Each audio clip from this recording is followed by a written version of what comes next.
Well, guys, welcome to a special vlog. This is going to be a little bit something, well, different in a sense. We're going to do something a little bit different here. Instead of a coffee, we have iced tea because it's not quite the morning. You could say it's almost the opposite. Got some iced tea. Hopefully you do too. Got some good old Kentucky bourbon right here, Jim Beam, the Devil's Cut. So pour a little bit of that in my John Wayne shot glass, sent to me by good old Santee. Santee is a character. I've tagged him in a video. How about that? I tagged the good old Santee, and he did a video response to it, so check that out on the Arizona Ghost Riders. So here's to you, Santee, and to everybody watching this right now. I know there's a good handful of you, and there's a lot of you that are really awesome, deep supporters of mine and supporters of my channel. I really thank you for that. Okay, so what are we doing on this time? What are we doing? You could almost say this is like a JW's radio. It's a little different. I've got here some movies we're going to talk about. Now, I figured to change it up a little bit, and these are not quite old movies. Well, some of them maybe are considered old by some. Some people consider them old, but to me, they're new movies, because when I think of old movies, as you guys know, I like to kind of go back into the 70s and, you know, sometimes even further than that, 60s, 50s. Sometimes I'll turn on old Humphrey Bogart and watch The Big Sleep, one of my favorite movies. Okay, so what do we have? First up, we have a movie that when I saw this, I really wanted to see it. And it's called The Killing Season, or Killing Season. It's with John Travolta and Robert De Niro. Some of you may have seen this. I remember reading about this, and I just thought, man, what a great idea for a movie this is going to be, because basically it's these two guys up in the mountains, the Appalachian Mountains, and they just start hunting each other, really. John Travolta, I will warn you guys ahead of time, obviously. Spoiler alert if you haven't seen these movies. John Travolta, he plays like this, I don't know, what does it say what he is? He does it well. They describe him on the back as a European tourist. I think he's like Bosnian or something. But he has this personal vendetta with Robert De Niro, and he kind of, you know, tries to make friends with him in the beginning, but then later on, obviously, turns tail on him and starts to hunt him in a sense in the woods. It does have one of my favorite scenes in it where Robert De Niro he has a compound bow, and he's showing it to him, and John Travolta's character says that is, you know, that's made fragile, it'll break, and Robert De Niro says, no man, this is a compound bow, these things don't break, and it leads him. He falls out of his tree stand with his compound bow, and it breaks, turns into pieces. And that's always been my gripe with those things. And people, I always say, well, you know, it's a great device if you have all the tools and parts to fix them, because they break very easily. It's a fragile thing. Aside from it being a hand grenade in your hands. But no, it's they start hunting each other, or mostly, you know, Travolta hunting De Niro, but there's like this weird trade-off in it. It's like, it's like Travolta will get injured, and De Niro will catch up with him and torture him a little bit. You know, waterboarding him, pouring lemon juice and salt into his wounds. Interesting things, and then the tables will turn, and then De Niro's on the receiving end, and there's a scene where he gets a arrow wound in his leg, in his calf. He gets an arrow wound, and he falls down this hill, or Travolta's character pushes him down the hill. He falls down the hill, and he says to him in his accent, which is great. He says, "Benjamin," he goes, "Take the rope, put the stake through the hole in the leg." De Niro, I love this part where De Niro looks up and he's like, "What?" He just has this like, "What?" kind of look on his face. And so he forces him to put that the stake with the rope through the hole in his calf from the arrow wound, and he lynches him up, or cinches him up, It's this like torture thing goes back and forth through. Now, my opinion on this movie, it's actually a really short movie. I think it's like an hour and 20 minutes actually, of like, not counting the end titles. I feel like this movie could have been turned into an easy 3-hour movie. They could have done it a lot better. They could have. I feel like they rushed this movie. I feel like they had a script, and it's a really good idea. For a change, it's actually kind of a refreshing idea, but they rushed it, and I think they just kind of skimmed right through it and just did whatever it could because of money constraints, whatever. But I think it had potential to be a really good movie, and perhaps drawn out a little bit more. It could have been more. I think the characters could have been developed better. De Niro, in my opinion, have some of that iced tea. It's good. De Niro, in my opinion, I really like De Niro. I've always, of course, Taxi Driver and all those movies from the past. He started to kind of do some pretty funky movies, if you ask me, recently. I've watched a string of them, and they're not that good. I thought this was one of his better ones that he was doing. This is part of that string of movies that he did.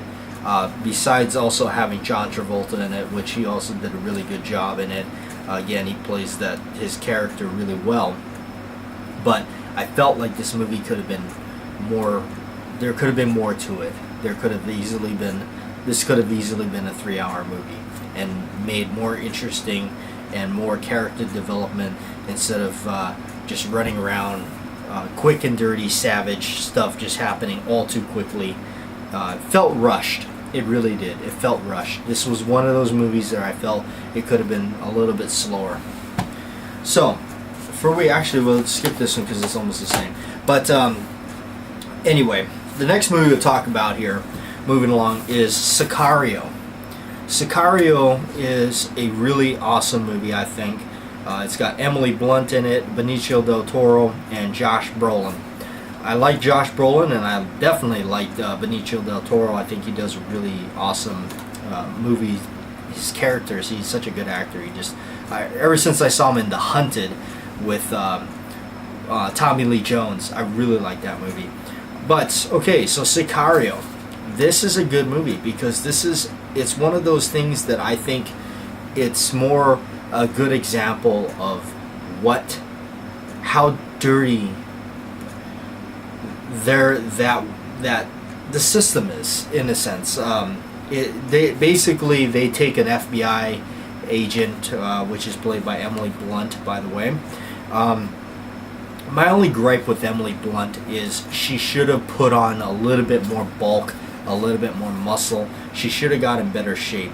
She's way too scrawny for me to believe that she's an FBI agent doing what she's doing. Going into houses, clearing out houses, getting into full contact. Basically I refer to this as G.I. Jane. Yes, Demi Moore was a total badass in that movie. She looked like she could do it, and she did. She was in great shape. Okay, actresses, I don't think, like this movie, she should have done that. She should have at least went that extra step, or they should have just chosen an actress that possibly looked physically like they could. Now, don't get me wrong, as far as her acting goes, her acting was really good. It was very believable, but I didn't believe her physical features. She was way too skinny for it. So, she plays this FBI agent. Basically, they want to go in and do some dirty work and just, instead of playing by the rule book, just do what a lot of us would probably like to do, just to end the criminals and get rid of them and what have you. But yes, so you have Josh Brolin basically leading this task force that are pretty much going to go in there quick and dirty and just do this deed, while Emily Blunt's character has no idea what's going on. She does not actually figure it out towards the end. And what basically they're doing is they have her along because legally they need to, and in the end they're going to make her say everything was all hunky-dory and yes, we did do it by the book and blah blah blah, and basically give her the ultimatum and saying, if you don't, you're going to have a terrible accident, you see. And that is done. And of course, Benicio del Toro's character, he is the grieving lawyer turned hitman crazed lunatic in a sense, but in a very controlled way. He's the guy that they send in, and he does the dirty work. He's pretty he's ruthless in it. He's definitely ruthless, and he's the one that basically in the end of the movie tells Emily Blunt, as he screws in a suppressor to his pistol and says, "You're making a really bad choice to not sign these papers." So it was a good movie. I saw this in the theater, by the way. I remember seeing this in the theater. It had a lot of moments in there that was very surreal. And it really kind of just told you, just again, how vicious this world is that they're portraying in here. So I thought it was a really good movie. It's really well done. I rarely go to the theaters. There's rarely a movie that comes out that I go, I have to see this in the theaters. I gotta go. I'm gonna go see this. I go to the movies it's very seldom that I go. So. Okay.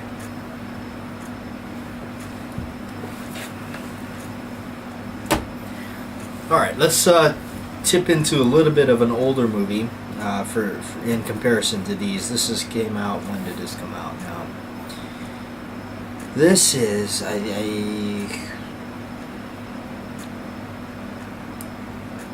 don't like doing this because I can never find it. Anyway, who cares? Al Pacino in this movie called People I Know. People I Know is a really bizarre, kind of creepy movie about media, spotlights, just the whole fictitious scene of show business. And Pacino plays this, I don't remember what he is. He is like a, did they say what he's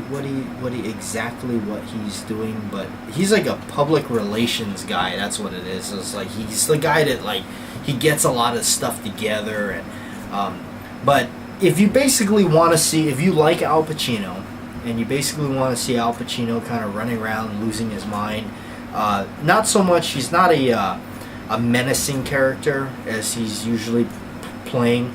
This one, he's more or less just kind of caught up too deep in certain things that he got involved in that he shouldn't have got involved in, and because he's taking all these meds and he's drinking a lot and he's just not he's getting all mixed up in things. I haven't seen this for a long time, but it is it's very interesting because he sees this murder and he's going around and he doesn't exactly know, and then he's got possession of this item that supposedly has information on some people that definitely don't want him to have that information. And he's just he's at the same time he's really not understanding what exactly he's got. As he starts to understand what's going on, as he starts to understand well, okay, what do I have here? By then, it is too late, and poor Pacino has gotten in way too deep in a pool that he has no idea where the bottom is. So it's an interesting movie. It's definitely worth checking out.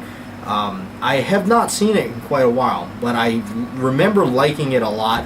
It was actually hard for me to find this movie. I went to that bookstore that I always go to. They wound up having it, $6. Wound up buying it. Why not? A little pricey, but for an old movie like that. Okay, so let's get away a little bit from the doom and gloom. Talk about a comedy movie. It's actually, I think, when this came out, I really felt this was a total sleeper movie, underrated. I laughed my butt off. A Walk in the Woods. Nick Nolte, Robert Redford. This is one of my favorite just comedy movies that has to be because it's not one of those comedies that is straight up like, we're gonna be funny, like let's go out of our way to be funny. The humor in this is really subtle. It's really just, you have to just be watching the movie.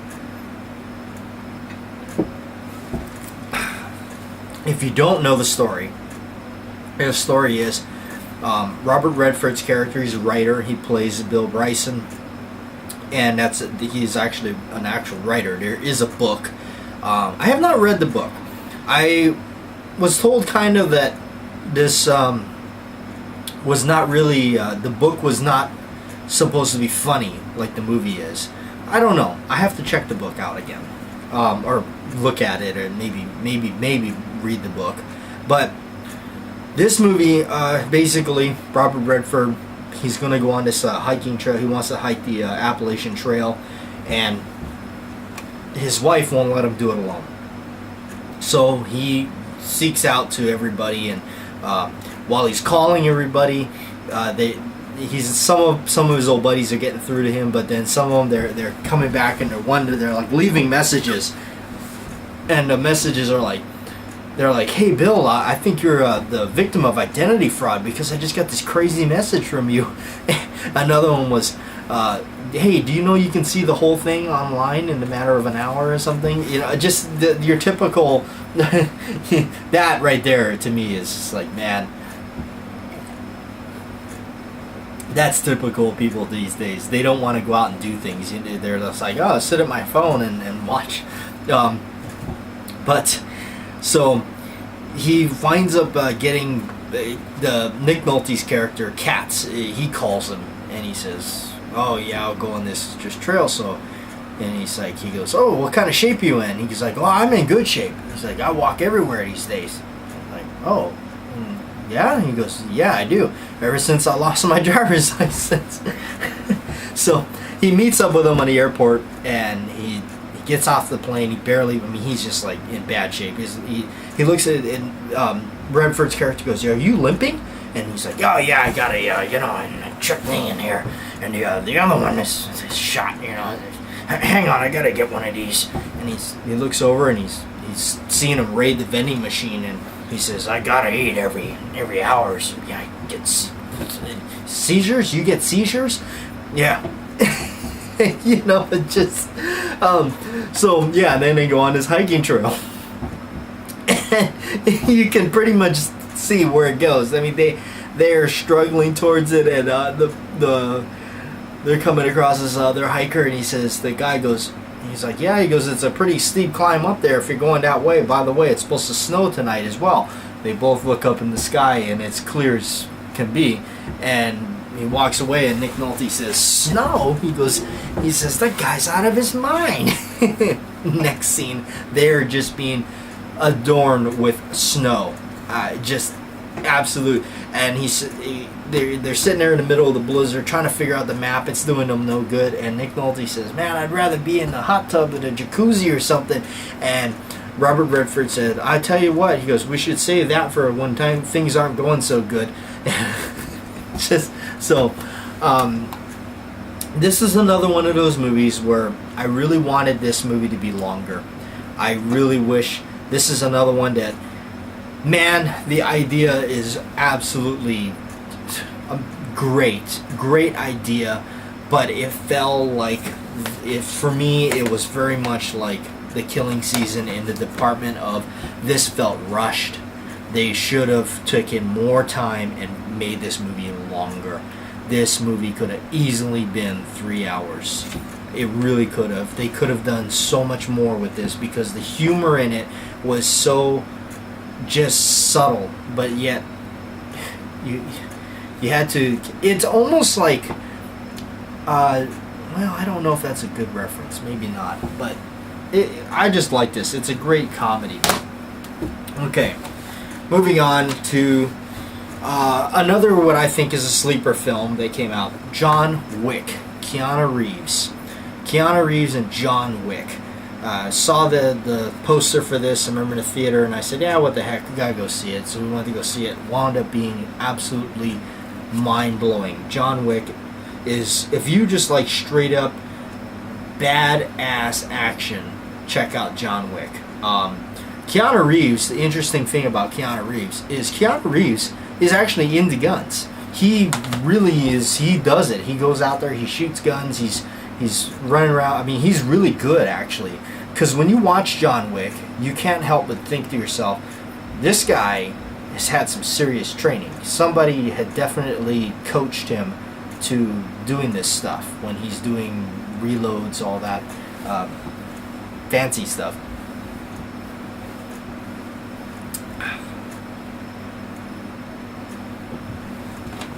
But really good movie.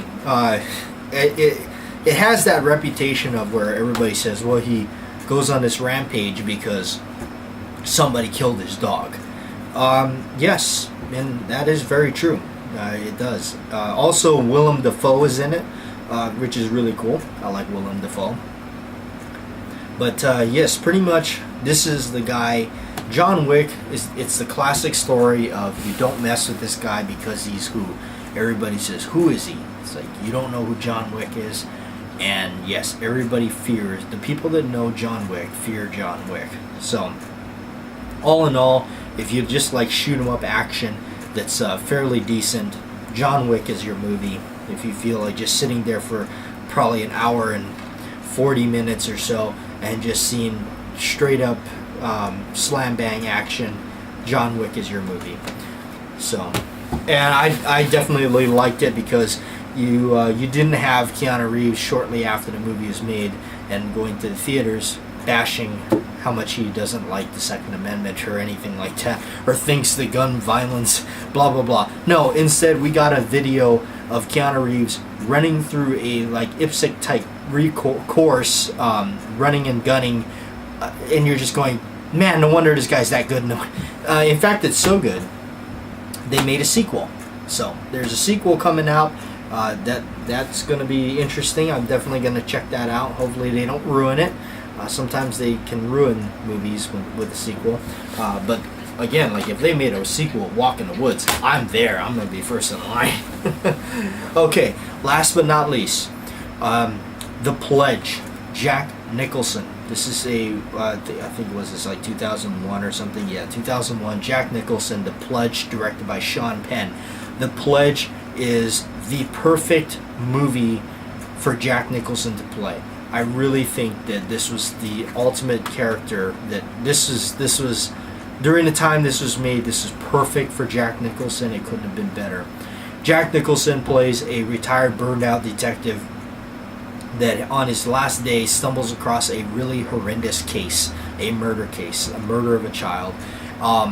He goes to the family to tell them the unpleasant news that their daughter was found dead in the snow and was murdered. So they make him take a pledge that he will find the person that did this. So they wind up, going through some stuff. They think they got the person. They don't really have them. And so Jack Nicholson becomes obsessed with finding this person. Who is this person? The amount of stuff he goes through is absolutely insane. he goes to this place where he pretty much looks on the map and says, this is where all this stuff is happening. Okay, so he goes there and he starts looking through and buys this gas station so he can, it's a gas station located in the middle of all this place, and so he's hoping that maybe he'll see the guy, or he makes friends with this gal and her little daughter, and in a sense, well, you can see he's like, oh, I can use this lady's daughter as bait. In a sense, he's almost. It's one of those movies where he's trying to do good, but then in a sense you're kind of going, I don't know. He's kind of crazy. What he's doing, he's stepping over some lines that you may not want to step over in this chase to find this person. So yeah, and of course in the end he does one of the, I think. I'd like to know who, if he did it on his own or if he was coached to do it or what, but he is sitting there in the end and he is completely lost it, and he just starts just going crazy, and his little gestures and things he's exhibiting, it's like, So anyway, that's what I got for you. A little run through of 6 movies that I thought, six movies that are not necessarily movies that we normally talk about, but I just thought they were interesting, different ones that I actually like. I know not everybody's going to like them, but maybe not. But I thought they were decent movies that had been produced these days. Now, I don't really care for, certain movies that are just like over the top. I'm always that guy that sits back and just goes, I think I'll just watch Rio Bravo again. But yeah, I thought that. So out of these movies, which is my top picks, really? Well, for one, Walk in the Woods. I really like this movie. I don't know what it is about it, but that's definitely one of them I really like. That would be my top pick out of all these, and probably The Pledge. Those would be my 2 top movies out of this stack. But mainly, I think The Walk in the Woods would be the one I couldn't be without, because it's such a funny movie. I've watched this so many times. Robert Redford sees some bears. They're in a tent, 2 grizzly bears, and he says, wait a minute, I got a book on this. They're grizzly bears. Because if they come for us, play dead. Nick Nolte returns to that conversation and says, they're bears. If they come for us, we are dead. Thanks for watching, you guys.